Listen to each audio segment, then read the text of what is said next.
Andrei Fursov es un historiador ruso que aquí en Occidente es prácticamente un desconocido. Este señor, Andrei Fursov, escribió un libro. El título era el siguiente. Él decía: la Unión Soviética no colapsó, fue traicionada y entregada política y militarmente. Ese es el título del libro. No fue un colapso, sino una traición de sus élites. Bien, pues en uno de sus artículos que este historiador ruso escribió, un artículo naturalmente poco conocido, ya digo, o nada conocido aquí en Occidente, y mucho menos en castellano, este historiador ruso, Andrei Fursov, escribió allá por el año 2007 una reseña bastante detallada de todo aquello que ocurrió en el interior de la URSS durante el gobierno del presidente Mikhail Gorbachev. Lo que, según el relato de este libro, los hechos difieren muchísimo del relato que los medios occidentales nos vendieron a nosotros. Y bueno, eso lo acompañaban siempre con imágenes de ciudadanos soviéticos que hacían largas colas frente a las tiendas que estaban vacías, sin mercancía. Son imágenes ciertas. Nos repetían a diario que el sistema socialista soviético colapsaba. Y de esta forma nos demostraban al mundo la inviabilidad de la economía socialista. La jugada era perfecta. Bien, durante años los rusos también se creyeron esa historia, hasta que en 2007 este historiador contó la historia vista de otra manera y además aportó documentación. Los rusos también se pensaban lo mismo, que el sistema político había colapsado, había dejado de existir porque sencillamente habían perdido la Guerra Fría. Esa era la doctrina que se creía en todo Occidente e incluso en Rusia. Sin embargo, como digo, la realidad, por lo que este señor cuenta, pudo haber sido muy distinta. Según este libro de este historiador, la URSS fue vendida, literalmente vendida económicamente y entregada también de manera política y militarmente a unas élites económicas. Y nos cuentan que cuando una fortaleza cae, siempre hay un traidor que ha abierto una puerta, normalmente desde el interior. Aquí en España, por ejemplo, el régimen de Franco no hubiera caído sin la colaboración de esos traidores que desde dentro abrieron la puerta. Y en España pues sí privatizaron la industria. España dejó de ser un país importante, octava potencia mundial, a convertirse en lo que es ahora, y podía haberlo sido mucho peor todavía. Pero tuvo que colaborar una serie de traidores internos, claro, no de enemigos exteriores, sino de traidores. Bien, pues según cuenta Andrei Fursov, este historiador ruso, allí ocurrió igual. Hubo una serie de traidores que abrieron una puerta a la traición desde el interior. Hay un vídeo, además, que está por internet en que se puede ver, está sin traducir, por lo cual yo no lo voy a poner, no lo voy a subir, lo he visto, pero no entiendo nada de ruso y no está traducido, pues no voy a nada más que hacer mención de él, ¿no? Pero ahí se ve a este profesor, el profesor Fursov, explicando cómo una parte de la nomenclatura soviética, es decir, de las élites de poder, fueron los responsables de esta traición, que se toman determinadas medidas a partir del año 1987 y explican lo que ocurrió. Él explica el mecanismo. Bien, el mecanismo fue el siguiente. Como decía, en esa fecha de 1987, todas las restricciones que existían en la Unión Soviética sobre el comercio exterior fueron derogadas. Todas. Estas restricciones, ya dentro de la Unión Soviética, la función que tenían era proteger el mercado interior. La Unión Soviética, como todos los países comunistas, vivían cerrados sobre sí mismos, eran economías muy autárquicas. Naturalmente, no podía ser de otra manera. Sin ellas, el mercado interior de la Unión Soviética, con su política de precios ridículamente bajos para productos de primera necesidad, bienes esenciales, alimentos, etcétera, etcétera, en comparación con los precios de los mercados externos, pues no se podía mantener tampoco en un solo día. O sea, precios ridículamente bajos que el sistema soviético imponía a determinados productos, entre ellos los bienes de primera necesidad, alimentos y demás, tampoco se podía mantener. Bien, sin embargo, de forma suicida, en el año 87 el gobierno de Gorbachev decide levantar por completo esas restricciones sobre el mercado exterior. Entonces, de repente, tanto las empresas como los individuos, incluso particulares, fueron autorizados a exportar alimentos producidos en Rusia al exterior e incluso a importar productos desde fuera. Materias primas, electrónica, energía, productos químicos, de todo, prácticamente de todo. Era como si hubiera pasado por allí un huracán muy poderoso y en un solo instante había arrastrado fuera del país todos los productos que se producían de valor. Productos alimenticios, objetos manufacturados. Todo desapareció de las tiendas. Para colmo, el 21 de julio del año 1989 aparecieron una serie de nuevas regulaciones aduaneras, las cuales este historiador presenta en su libro los documentos, que derogaron también todas las restricciones que existían en la URSS sobre la exportación de oro, de las reservas.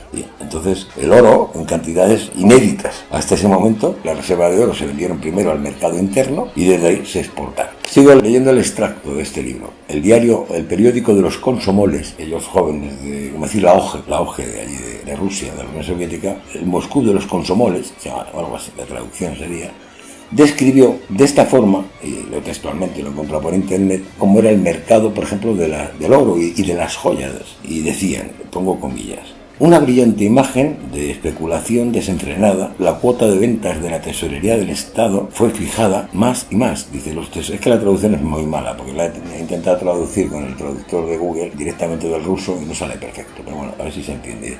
Dicen ellos, decía este periódico, los tesoreros estaban bajo ataque. El tesoro público fue bombardeado con cartas solicitando nuevo suministro de oro y piedras preciosas. El objetivo, decía, ser colocado en el mercado exterior una extraordinaria cantidad de oro. Las reservas de oro ni el Estado, el propio Estado.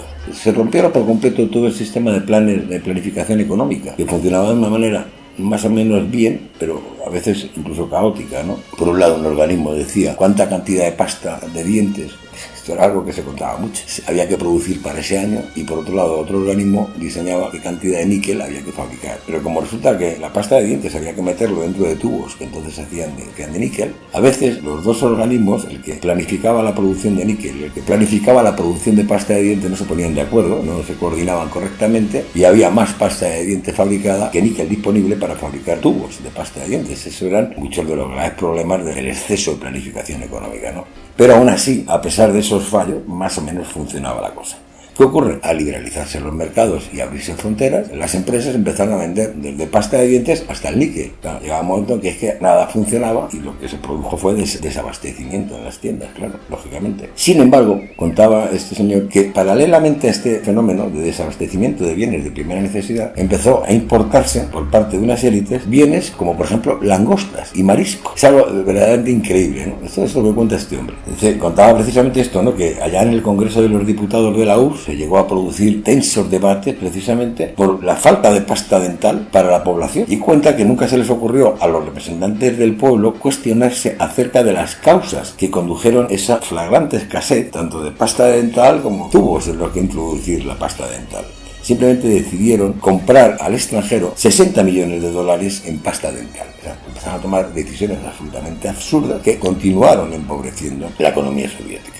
En Francia, por ejemplo, donde fue importado el tubo de pasta de dientes, y aquí da datos este autor, costaba 15 francos. Mientras que en la URSS, ese mismo tubo de pasta de dientes fabricado en Francia costaba 1 rublo. Bien, la pasta de dientes era un producto subvencionado, entonces compraban a 15 francos, que es una cantidad bastante grande, pasta de dientes fabricada en Francia y luego se vendían en Rusia a un precio subvencionado de 1 rublo. Conclusión, el Estado soviético perdía dinero. La producción interna de pasta de dientes, él se centra en este ejemplo de la pasta de dientes. Él decía en el libro que esto ocurrió con todo, absolutamente con todo. Mientras que la producción soviética se vendía a países como Estados Unidos a muy bajo precio, yendo a parar a empresas norteamericanas que luego vendieron a precios norteamericanos esa producción, con lo cual ganaron mucho dinero, se produjo el desabastecimiento interior de producto producido allí y luego hubo que comprar del exterior a precios carísimos para seguir vendiendo a precios subvencionados dentro de la URSS.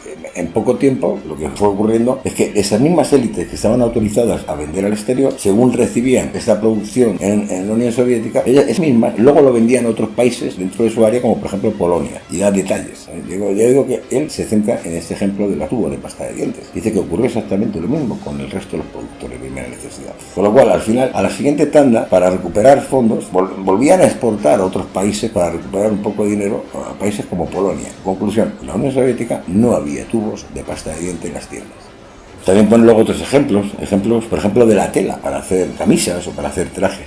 Y da datos. Dice, hasta el año 1990, esto lo saca de un artículo que publicó el diario Pravda de Leningrado en el año 1992, que contaba que hasta esa fecha la Unión Soviética producía 38 metros de tela por habitante. Es decir, lo tenían todo calculado. El sistema de economía planificada es así. Es una cosa absolutamente de locos, pero así funcionaba, ¿no? Producía 38 metros de tela por habitante. Bien, decía que el periódico, el diario Pravda, que eso representaba el 75% de la producción mundial de lino, el 16% de la producción mundial de lana hambruna y el 13% de sed. Y decía que según los datos oficiales del Estado soviético, solo el 50% de los productos en aquellas fechas fueron exportados. Dice, pero estas cifras, dice el autor, no tomaban en cuenta las exportaciones que habían sido realizadas por particulares, que estaban ya autorizados a comerciar con el exterior. Habla de la producción mundial de mantequilla, que también la URSS producía el 21,4% de la producción mundial en mantequilla. Y dice que incluso la producción de mantequilla continuó aumentando según los planes quinquenales.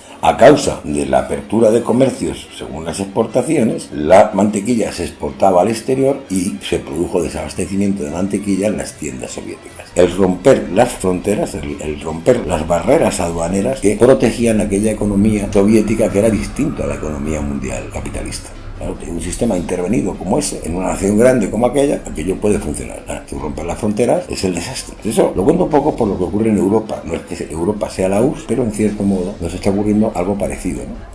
Bien, me puedo enrollar mucho porque da muchos datos esto. Al final acaba diciendo que todas las estadísticas muestran que a finales de los años 80 y principios de los 90 prácticamente todos los bienes de consumo por este procedimiento habían desaparecido. Desde calcetines hasta neveras, frigoríficos, televisores, planchas, papel, lavadoras, todo, absolutamente todo había sido devorado. Y en el año 91 la Unión Soviética se derrumbó. Yo dejo este dato aquí, yo no puedo saber qué ocurrió en aquel momento, pero me ha parecido interesante esta idea. Y además, lo curioso es que ya digo que este autor no solamente se limita a decir una teoría, sino que además, aparte de ser un autor prestigioso allí en Rusia hoy día, es que además él aporta datos. O sea, él aporta datos tanto de recortes de periódicos de la época, como datos de leyes oficiales que demuestran que aquellas medidas se tomaron realmente en esas fechas. Me parece interesante y por eso hago este vídeo. Konchalovsky hace rato que no monta en la... No podré disfrutar de aquellas olimpiadas con los soviets ganando todas las medallas. La Kasankina grita no me dejen solo. Sergei Pupka se venga, toma Coca-Cola con Salenko que jugaba en la Liga Española. Alguien a mí me preguntó si me había leído El Capital. Sí, pero a mí no me gustó, pues la heroína muere al final. En fin, que no me sirve tanta economía novelada que escribió el tal Carlos Marx. Ahora que los ministros cambiaron las banderas, podemos hablar mal de su industria ligera. Hoy que llevo en la frente el cuño del vencido y me acusan de muros que al fin se han caído, puedo ser posmoderno, perder el sentido, renegar de las utopías en que creo y ensañarme con toda la ley y el deseo, con la momia de Lenin y su mausoleo. Y hoy que solo del vodka queda la resaca, yo me niego, amor mío, cambiarme la casaca. Y hoy que los consomoles van pasando de todo, abrázame mi China y no me dejes solo. Y mientras Fukuyama repite iracundo que estamos ante el fin de la historia del mundo, mi amigo Benedetti abre el tomo segundo. Alguien a mí me preguntó si me había leído El Capital. Sí, pero a mí no me gustó, pues la heroína muere al final. En fin, que no me sirven esas novelitas de 3 tomos que escribió el tal Carlos Marx. Que escribió el tal Carlos Marx.